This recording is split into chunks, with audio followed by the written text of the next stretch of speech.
Put on for the squad. We go in. Do it for the God. If I go, then I'm going hard. Boy, you know me. Oh, put up more. Get up, go. Put up, get up, go. You gon' get this word. Get up, show. Man, they already know who the realest, but they say. Hey guys, it is officially 7:30. We are joining our executive leadership discussion. I am going to get started here directly. Just going to give folks maybe 30 more seconds to join. At this time, there's messages going out into the digital world saying, "Hey, guess what? Delilah Bartlett is live, and she is talking about executive leadership." And so, come on in. I'm so excited to uh, have this conversation with you guys.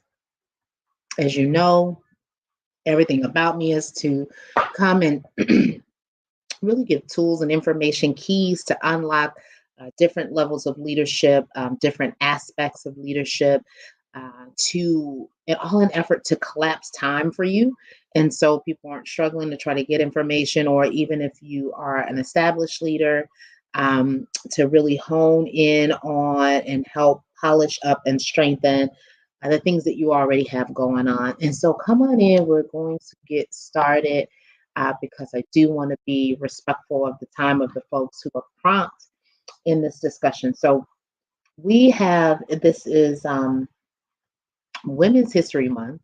So happy Women's History Month. And we had a two-part series. I posted, this is the second of two-part series for Women History Month, talking about things that really help women leaders be more effective for their teams, for their families, for their communities, and of course for themselves.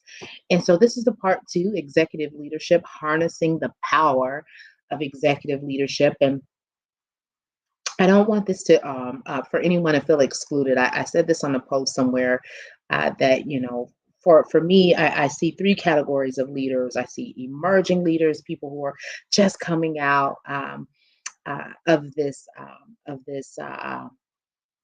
this phase of not yet understanding that they're a leader, but they've just stepped into it and they're emerging leaders, because I'm really of the thought that all people are leaders. It's just a matter of who are you leading and what are you leading them to, because your action or inaction can be leading. But anyway, so emerging leaders, three categories of leaders for me. Emerging leaders, those are emerging, those who are established leaders. And so those are the folks who are out here. They feel comfortable in where they are, and maybe they're not actively moving forward, but they have a good protocol and process. They're good at it. They're good established leaders. And then the last category, elevating leaders, people who are actively pursuing the next level of leadership. Now, when I say that, that's not all about title. It could be title, it could be area of scope, things that you're responsible for. It could just be shifting and changing, and so you're elevating in your bandwidth. You're elevating in the amount of volume of things that you know and can contribute to. It could be moving from one industry to another. It could be moving from career to business owner, elevating. So leaders who are elevating, going higher in their leadership. So for me, there are three levels. But here's the thing. What is consistent across all three, emerging, established, and elevating? Executive. So executive leadership, because I don't want people to feel left out. Executive leadership, when I look this definition up in definitions, dictionary.com, executive, the definition of executive is having the power to put plans, action, or laws into effect. Think about it on the simplest level. Put a plan into effect. Put an action into effect. All of us have the capability, ability, and responsibility to put an action into effect. It could be you're an individual contributor and you're completing a task and you have to put the action into effect. right? It could be a project manager, and you have to get everybody together, and you're establishing different processes and different roles throughout the project, and you have to put plans into effect. Like, so this thing of executive leadership, I don't want you guys to think, solely about the C-suite. And other senior leadership roles or titles. There is a definition, I think it may be in Cambridge, where it does talk about executive being higher level of leadership when it comes to title. But I want you guys to all know that this conversation is for you. And so come on, hang on out. I'm giving three things. If you know me, you probably already see this rhythm and how I speak. There's a three thing that I like to share. There's a three thing. I speak in threes. I speak in keys and I speak in threes. That I like to share. And so first, to kind of step back a little bit, Delilah Bartlett, I am a career operational professional, people and operational professional by trade. I own and operate my own life and career coaching business. And I own and operate a ministry. And so I do a lot of things in a lot of spaces, but at the end of the day, I am here to encourage, empower, and equip people, right? Three different types of leaders: emerging, established, and elevating, to do what? Amplify their influence, impact, and income. So that is why I'm here, and that is who I am and what I do, and who I do it for. And today we're talking about executive leadership. So there are three things about executive leadership. Again, executive is everybody who's listening. If you roll it back, you'll hear the definition on how you qualify and how you were already qualified before you even showed up here. Three things I want to talk about: harnessing the power of executive leadership.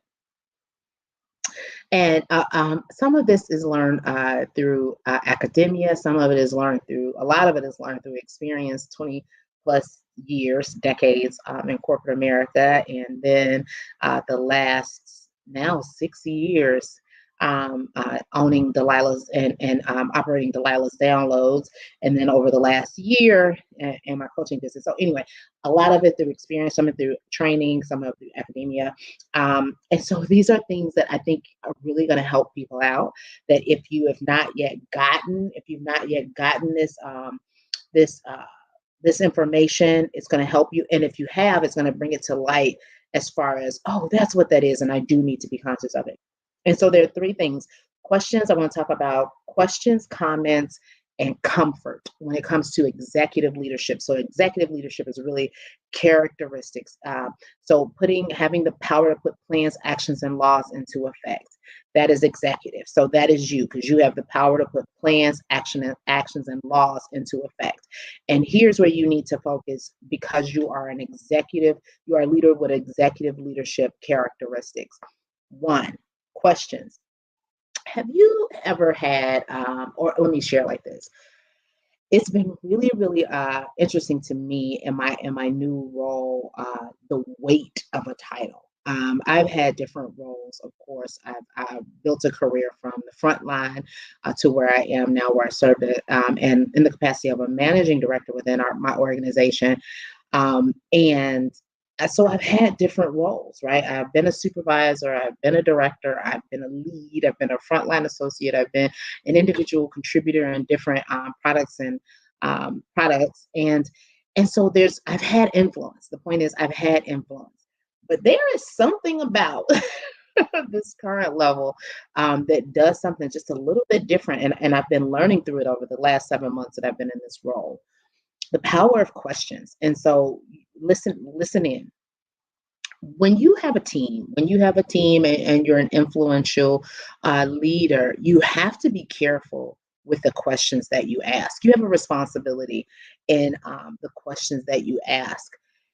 There's a possibility, right? No, I don't want to say it that way. I'll say it this way.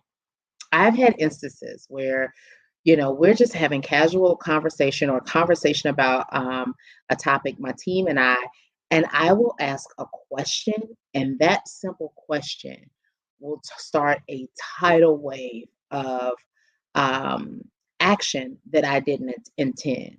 Let's say, let's use this cup for an example. We can have a conversation about the cup. This is a cup. It's one of my favorite cups. It says happy. It was a gift from someone. And I can be sitting with the team. Just imagine yourself, you're sitting with your team, and all of a sudden you're saying, why is the handle of this cup made this way? And then you just continue to chat, right? You just continue to chat and continue to talk to the team. Next thing you know, all of a sudden there's memos and actions out amongst the rest of your team that says, remove all cups that have this handle, right? Remove all cups that have this handle. Why? Because Delilah had a question about the handle and she believes she doesn't like it and it should be moved. There's a power in how you ask how you ask questions. There's a power in the weight and response and in the weight that you carry within your organization. And so one of the ways that I've learned is like using the example of the cup. Instead of just saying why, I can just say I'm just generally curious. I kind of like how this cup the handle was made. I'm just curious on why they made it that way. And then it gives a little context on, oh, she's just curious. She's not confronting why the cup is made that way, or the handle is that made that way. She's just naturally curious about it. And so my point there is really when you ask questions of your team, um, be careful. Make sure you're clarifying if they should. This could be questions or comments. Let me say that. You can start a whole tidal wave. When I thought about sharing this with you guys, I thought about it in the way of like an ocean. Like think about your team or your area of responsibility as an ocean. And the comments and questions that you send can potentially become waves. And they just have an impact and effect, right? Like butterfly effect, from where they began throughout the organization. And so if your team has a focus, let's say your team has a focus on improving, I don't know, improving call rates, like the rate of how the process and speed of people answering calls. Let's just say that you go around and start asking about um, cup cup I don't know, uh, I don't know, I want to call it durability, cup durability. All of a sudden, your team is no longer focused on call ratio or call volumes or call ratio. They're focused on cup durability. Why? Because you're like, hey, what's going on with this cup? I want to talk about this cup. You're making comments and questions, and it starts to have a ripple effect throughout your organization. I've learned that you really have to give context on what you're at, why you're asking questions, and why you're making comments, because your voice is so powerful that it has the ability to start waves and ripples throughout your organization. And so when you have questions about things in general, just give it some context. This is not a priority for us right now, but I'm really curious as to, why this cup is, if this cup is durable or not. Our focus is still number one to deliver as many calls as possible, but I am curious about this cup. So that's one thing. Like, really, really pay attention to the questions that you're asking. Like, it can happen. And the next thing you know, you're wondering why things aren't getting done to the pace that you would want them. It's because you veered your entire team off to the side somewhere by asking a question. It is possible. And this is executive leadership, right? So, influence, impact, and how you harness that. The second thing I want to mention is about comments. I thought it was going to be kind of a separate area of comments, but it does kind of go into questions and comments, the first area. But when I thought about comments, it is more in the vein of just expressing an opinion carries weight. So it's very similar to the first part, just walking through and like blue, or making a comment about something blue, and then next thing you know, blue has been erased from everything. Like you have to be conscious as you're continuing to grow in your span of influence. You have to be conscious of what you share and how you share it. I'm not going to beat that. I think it really resides in the first part of questions and comments, and you get that. And as you guys, as you're here and you're listening, as always, feel free to leave comments here. Here in the chat. I am looking to see if there's any comments. We talk everything leadership. We talk everything career and life. So if questions come up as we're chatting, feel free to leave them here. The other area I want to talk about as far as harnessing the power, making sure you can control, and that you're intentional and deliberate about the power of your executive leadership is comfort. And so another thing that great leaders with executive leadership characteristics do is they create safe space for their team. And so that can look like you want to make sure that people are okay with sharing stuff with you. You don't want to, you don't want to shut people down in conversations. You don't want to make them feel small or not validate their thoughts or their ideas. You want to create a cycle that's a psychologically safe environment. And you can do that by you know understanding who they are, either uh, um, from a diversity standpoint. So that could be ethnicity, that could be what they're into, as far as habits, behaviors. This could be sports or whatever. But there's a relational aspect of creating psychological safety. If I feel like I know you, I feel like maybe I'm not super familiar with you on a level that I might think you're my friend, but I have a relation with you enough where I can feel comfortable to speak up, and so I can feel more comfortable to share ideas. I can even feel more comfortable to push back, to have conversations like, okay, Delilah, this is the eighth thing that you've asked me to do. Just to be clear, what are your priorities so I'm able to follow them? Like if they're not comfortable, you can have people in your organization drowning because they don't feel comfortable enough to talk to you. Why? Because you're not really relatable. You're not really relatable. And so comfort is another place. And I'm just going to my notes because I thought I had another point on comfort. But comfort definitely is another place that we have to be careful and intentionally harness the power of our executive leadership. And so, yeah, culture diverse, that they're valued, that they're not seen as pushing back, but they actually have a voice that you actually welcome. Right. The more I sit back and I'll give you an example. I just building relationship. I had a team member who shared some things with me a couple weeks ago, and today I just sent a random email asking, "Hey, how's that thing you spoke about?" Right, and it's like, oh, she's listening, she's paying attention, so she's open. It's not just about her, right? Because it shows it's not just about her. She's actually caring about other people, and so as I sit and I have conversation with this person, they may feel more comfortable. They should feel more comfortable to say, you know what? Hey, I think this way or I think that way, because they already know I've planted a seed of value, that I value them and I value the things they go through. And so I value their voice. And you really want to make sure that your team understands it and you create a space back to comfort. I was saying comfort. As an executive leader, you create a space that's comfortable. Now, all people may not agree and get along, but they have to be able to feel valued and feel like the space is comfortable enough to be heard. Why? Because it's just, sorry, somebody was out there. Why? Because it's just the way things should be.